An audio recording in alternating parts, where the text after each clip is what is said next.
இயேசு உங்களை நேசிக்கிறார். பிரியமானவர்களே, இந்த நாளில் ஆண்டவர் நம்மளோடு பேசும்படியாய் வேதத்திலிருந்து 2 வசனங்களை கூட வாசித்து ஆண்டவர் நம்மளோடு இடைபடுகிற, நாம் அறிந்து கொள்ளக்கூடிய, நாம் வாழ்க்கையில் அபியாசப்படுத்தக்கூடிய காரியங்களை பார்ப்போம்.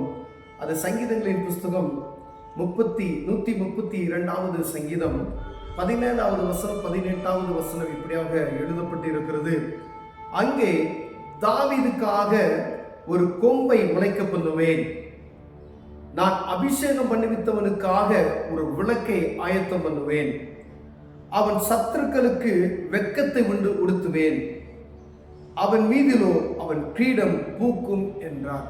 பிரியமானவர்களே, இங்க ஆண்டவர் உரைக்கிற சத்தத்தை பார்த்தீங்கன்னா, அங்கே தாவீதுக்காக ஒரு கொம்பை முளைக்க பண்ணுவேன், நான் அபிஷேகம் பண்ணுவித்தவனுக்காக ஒரு விளக்கை இணைச்சுவேன், ஆயத்தம் பண்ணுவேன் என்று சொல்லுகிறார். பிரியமானவர்களே, கீழே அந்த வசனம் பாருங்க, சத்துருக்களுக்கு, அவனுடைய சத்துருக்களை நான் வெட்கப்படுத்துவேன் சொல்றார். அப்ப ஒரு குறிப்பிட்ட மனிதனுக்கு தாவீது ஆண்டவர் இதில் எழுதி வைத்திருக்கிறார்.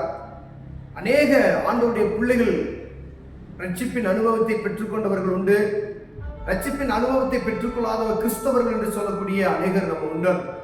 ஆனால் ஆண்டவர் இந்த இடத்துல தெளிவாக எழுதி வைத்திருக்கிற ஒரு வார்த்தை, நான் அபிஷேகம் பண்ணினவனுக்கு, நான் அபிஷேகம் பண்ணுவிக்கிறவனுக்கு ஏதாச்சும் வர ஒரு விளக்கை ஆயத்தம் பண்ணுவேன் என்று சொல்லுகிறார். ஒருவேளை சூழ்நிலைகளை நாம் பார்க்கக்கூடாது. உங்களை சுற்றி இருக்கக்கூடிய காரியங்களை, வனாந்தரம் தான், என்னை சுற்றி வனாந்தரமா இருக்கிறது அப்படி நீங்க நினைச்சீங்க அப்படின்னா, தயவுசெய்து அப்படிப்பட்டதா ஒரு நினைப்பு தான் விட்டுருங்க. ஆண்டவருக்கு அது ஒரு காரியமே கிடையாது. ஒருவேளை உங்களுக்கும் எனக்கு வேணா சுத்தி நம்ம இருக்கிறது பூரா வனாந்தரமா இருக்கு, ஒன்றும் இல்லையே, ஒன்றும் இல்லை அப்படிதான் தோணும். எலியா தீர்க்கதரிசி போய் இந்த விதவையின் வீட்டில் தங்கும்போது ஒன்றும் இல்லை என்கிட்ட அப்படின்னு சொல்றாங்க. உன்கிட்ட என்ன இருக்கு? ஒரே ஒரு தோசை சொல்வதற்கு, ஒரு அப்பத்தையும் சொல்றது, கொஞ்சம் மாவு கொஞ்சம் எண்ணெய் வச்சிருக்கேன், போதும், அந்த ஒன்றை சுடு அப்படின்னு சொல்றேன். ஒன்றும் இல்லாத இடத்துல ஒன்று உருவாக்குவது ஆண்டவருடைய கிருபை. ஆனால் அந்த கிருபையை பெற்றுக்கொள்ள வேண்டும் என்றால் அபிஷேகம் என்கிற அந்த கிருபையை நாம் பெற்றிருக்க வேண்டும். பிரியமானவர்கள், அநேக அபிஷேகம்னா நக்கலா சொல்றாங்க. அபிஷேகம் என்னடா, அபிஷேகம் பெற்றாங்க அப்படின்னு சொல்லி அபிஷேகத்தை மனிதன் ஆண்டவர் தெளிவா எழுதிட்டார். நான் அபிஷேகம் பண்ணி வைத்தவனுக்கு ஒரு விளக்கை ஆயத்தம் பண்ணுவேன். தாவீதை அபிஷேகம் பண்ணினார், அவருக்கு ஒரு என்ன செய்வார், ஒரு கொம்பை முளைக்க பண்ணுவேன். ராஜரீகம், கொம்பு என்றாலே ராஜரீகம், ராஜாக்களாய் மாற்றுவார் ஆண்டவர். அபிஷேகம் பண்ணிவித்த எந்த ஒரு மனுஷனை ஆண்டவர் என்ன செய்யறது, வெட்கப்படுத்துவதே கிடையாது. நம்முடைய ஸ்தானத்தில் நம்ம சரியா ஆண்டவர் கொடுத்த அந்த அபிஷேகத்தை நாம் சரியாய் பயன்படுத்தி வந்தோமே ஆனால், ஆண்டவர் எந்த இடத்துல வெட்கப்படுத்தாதபடி உன் சத்துருக்களை என்ன செய்வாராம், விட்டு வெட்கப்படுத்துவேன் சொல்ல, அவன் சத்துருக்களுக்கு வெட்கத்தை உடுத்துவேன் என்று சொல்லுகிறார்.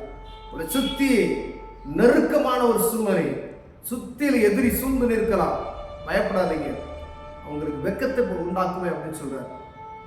உறவினர்கள் உங்க உறவினர்களே உங்களுக்கு விரோதமா இருக்கலாம், இல்ல உங்க வியாபார ஸ்தலத்தை சுத்திலும் உங்களுக்கு எதிரிகள் இருக்கலாம். எந்த ஒரு காரியமா இருந்தாலும் சரி, உதாரணத்துக்கு எப்படிப்பட்டதான காரியம் உங்களுக்கு விரோதமாய் இருக்கிறதோ அப்படிப்பட்டதான சத்துருக்களை, உங்கள் கண்களுக்கு தெரியாத வான மண்டல வல்லமைகள், ஒவ்வொரு மனிதனுக்கும் விரோதமாய் கிரியை செய்கிற வான மண்டல வல்லமைகள், இவர்களை வெட்கப்படுத்துவேன்னு சொல்றார் ஆண்டவர். அப்படின்னா அந்த அபிஷேகத்தை நம்ம என்ன செஞ்சிருக்கணும், பெற்றுக்கொள்ளணும். இல்லை என்றால் ஆண்டவர் ஒரு மனிதனை அபிஷேகம் செய்திருப்பார், அந்த அபிஷேகத்தை காத்துக்கொள்ள வேண்டும். ஆசாரியன் பலிபீடத்துல அனுதினம் நினைச்சிருவா, அதை அணையக்கூடாது, எப்போயும் எரிஞ்சுக்கிட்டே இருக்கணுமா பலிபீடம், விளக்கு தண்டு எரிந்து கொண்டே இருக்க வேண்டும். அந்த பலிபீடத்துல விறகு எரிந்து கொண்டே இருக்க வேண்டும். பலி எடுத்து அந்த அந்த காரியத்துல தெளிவா புகையை விட்டுறக்கூடாது, பலிபீடத்தை செப்பனிடணும். உங்க இடிந்து போன பலிபீடத்தை செப்பனி எடுங்க. உங்க பலிபீடம் எப்படி இருக்கிறது பாருங்க. அபிஷேகம் பெற்று விட்டீர்கள், அபிஷேகத்தை அப்படியே மரக்காலால் மூடி வைத்து விட்டீர்கள், ஆனால் ஒரு பிரோஜனம் இல்லை. அபிஷேகத்தை மூடி வைக்காதபடி மரக்காலை எடுத்து விடுவீர்கள், அது அநேகருக்கு புரோஜனத்தை கொடுக்கும். பிரியமானவர்களே, அதற்காக தான் ஆண்டவர் சொல்லுகிறார், உங்கள் பலிபீடத்தை, உங்க ஜெப அறையை நீங்க செப்பனிடும்படியா ஆண்டவர் விரும்புகிறார். ஜெப அறையை செப்பனிட்டு தேவ சமூகத்துல போய் அமர்ந்து ஆண்டவரை துதிங்க. மீண்டுமாய் இந்த அபிஷேகத்தை புதுப்பித்துக் கொள்ளுங்க. ஆண்டவரை என்னை மீண்டுமாய் அபிஷேகம் செய்யுங்க அப்படின்னு சொல்லுங்க. இந்த பழைய அனுபவத்திற்குள் நீங்கள் கடந்து வரும் பொழுது ஆண்டவர் உங்களை மீண்டுமாய் ஒரு அபிஷேகத்துக்குள்ளாய் நடத்துகிறார். அந்த அபிஷேகத்தின் நிமித்தமாய் நீங்கள் ஆசீர்வதிக்கப்படுவீர்கள். அந்த அபிஷேகத்தின் நிமித்தமாய் உங்களுக்கு ஒரு விளக்குத்தண்டை உருவாக்குவார். அந்த அபிஷேகத்தின் நிமித்தமாய் உங்களுக்கு ஒரு கொம்பை முளைக்க பண்ணுவார். அந்த அபிஷேகத்தின் நிமித்தமாய் உங்கள் சத்துருக்களை வெட்கப்படுத்துவார். அந்த அபிஷேகம் எவ்வளவு மேன்மையானது என்பதை நாம் அறிந்திருக்கிறோம். பெரியமானவர்களே, அபிஷேகத்தை குறித்து அசால்ட்டா இருக்கக்கூடாது என்பதற்காக ஆண்டவர் உங்களோடும் என்னோடும் பேச. அநேக நேரங்களில் அபிஷேகம் பெற்ற பிள்ளைகள் சாதாரணமா உலகப்புறமான காரியத்துக்குள்ள போயிடாங்க. நடுக்கம் வரணும் இருதயத்துக்குள்ள. நான் அபிஷேகம் பெற்றுட்டேன், அந்நிய பாசப்பட்டுட்டேன் அப்படின்னு சொல்லிட்டு துணிச்சலான காரியத்தை செய்வதற்கு, துணிச்சலான பாவத்தை செய்வதற்கு இருதயம் போவோமையானால் ஆண்டவருக்கு அது அருவருப்பாய், ஆண்டவருக்கு அது பிடிக்காது. துணிவு, பரிசுத்த ஆவியானவரை துக்கப்படுத்தக்கூடாது. அபிஷேகம் எனக்குள் இருக்கும் பொழுது ஆவியானவர் எனக்குள்ளே இருக்கிறார். நீங்க தவறு செய்யும் பொழுது ஆவியானவர் துக்கப்படுவார். ஆவியானவரை துக்கப்படுத்தினா ரொம்ப கஷ்டம். ஆவியானவரை துக்கப்படுத்தாதீங்க, அவங்களை விட்டு பிரிஞ்சு போயிடுவார். அதுக்கு தான் எப்பயும் பலிபீடம் சீராக்கிறது, ஜெபம் நேர்த்தியா இருக்க வேண்டும். பலிபீடத்துக்கு அக்கினியை போட வேண்டிய நேரத்தில் அக்கினி கரெக்டாக இருக்கணும். சாயந்தரம் நீங்கள் போய் ஜெப நேரத்தில் கரெக்டான ஜெப நேரம் இருக்கணும். சூழ்நிலைகள் மாறும் பொழுது ஜெப நேரங்கள் மாறப்படும். ஆனால் உங்களுக்காக நியமிக்கப்பட்ட அந்த நேரத்தில் சரியாக நீங்கள் ஜெபிப்பீர்களானால் இந்த அபிஷேகத்தில் உங்களுக்கு ஒரு குறைச்சல் இருக்காது. ஆண்டவர் ஒவ்வொரு நாள் உங்களை பயன்படுத்துவதில் எந்த தடையும் இருக்காது என்பதை அறிந்து கொள்ளுங்கள். ஒருவேளை நான் அபிஷேகமே பெறலை அப்படின்னு சொன்னால் இந்த அபிஷேகத்தை பெறுவதற்கு என்ன செய்ய வேண்டும் என்பதை நீங்கள் அவங்க போதகர்கிட்ட கேட்கணும், வேதத்தை வாசிக்கணும். இல்லை நீ தேவ சமூகத்தில் அமர்ந்து அவரை நோக்கி பார்ப்பீர்கள், ஆண்டவர் உங்களை அபிஷேகம் செய்வார். பெரியமானவர்களே, கண்களை மூடி அவரை ஆராதிக்கணும். மகிமையை ஆராதிங்க, ஒன்றும் தேவையில்லை. தேவ சமூகம் ஜெப அறைக்குள்ள போங்க, வீட்டு கதவை பூட்டிட்டு உட்கார்ந்து ஆண்டவரே சொல்லுங்க. ஆண்டவர் உங்களை இறங்கி வருவார், அற்புதங்களை செய்வார். பிரியமானவர்களே, ஒருவேளை அந்த அபிஷேகத்தை பெறல அப்படின்னு சொன்னா தேவ சமூகத்துக்கு போய் அந்த அபிஷேகத்தை பெற்றுக்கொள்ளுங்க. அபிஷேகத்தை பெற்றவர்கள் அதை அசதியா இராதபடிக்கு ஒவ்வொரு நாளும் புதிய அபிஷேகத்தினால் நிரப்பப்படும்படியாய் வாஞ்சை உள்ளவர்களாய் காணப்படும்படியாக ஆண்டவர்களோடும் என்னோடு பேசுகிறார். பிரியமானவர்களே, அபிஷேகத்தை குறித்து அசால்ட்டா இருக்கக்கூடாது.